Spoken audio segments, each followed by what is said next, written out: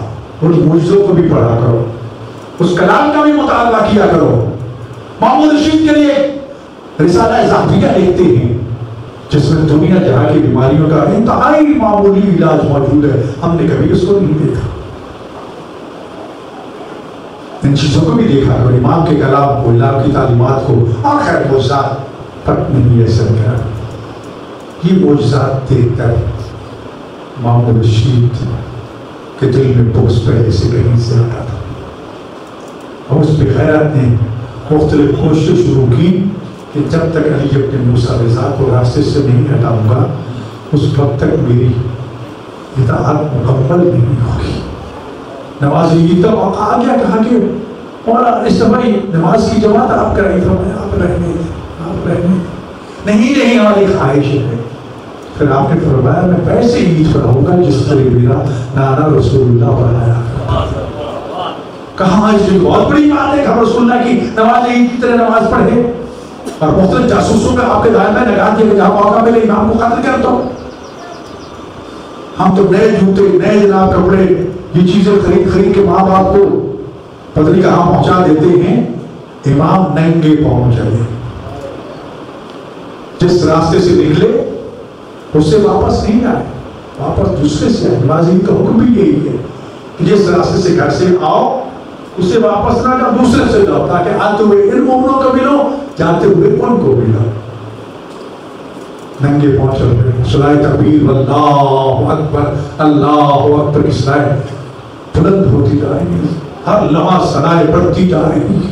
پورا خراسان امام کے نقش قدم پہ صلاۃ تکبیر سے گونج رہا ہے. جاسوسوں نے خبر دی اگر علی ابن موسیٰ رضا اسی طرح صلاۃ تکبیر بلند کرتا ہوا عیدگاہ تک پہنچ گیا نا، تیرا تخت و تاج ختم ہو جائے گا. آپ کو دوران سفر قتل کرنے کی بڑی کوشش ناکام ہوئی. بالآخر امام کو جبر کے ذریعے مجبور کیا گیا کہ نہیں آپ واپس چلیں، حالات ٹھیک نہیں ہیں، آپ نماز نہیں پڑھائیں گے. امام واپس آ گئے. ایسا کئی طریقے اپنائے گئے اس امام مظلوم کو راستے سے ہٹانے کے لیے. کربلا کے بعد بالآخر ظالموں کے پاس ایک ہی ہتھیار تھا، خانوادہ عصمت طہارت کی پاکیزہ شخصیات کو راستے سے ہٹانے کے لیے وہ زہر تھا. اس بغیر تب اسی زہر کا سہارا دیا.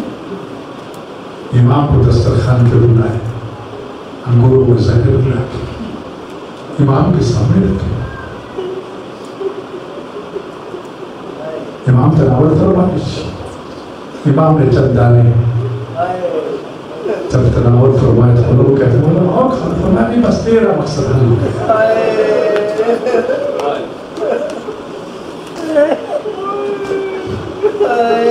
انگوروں میں زہر دیا گیا،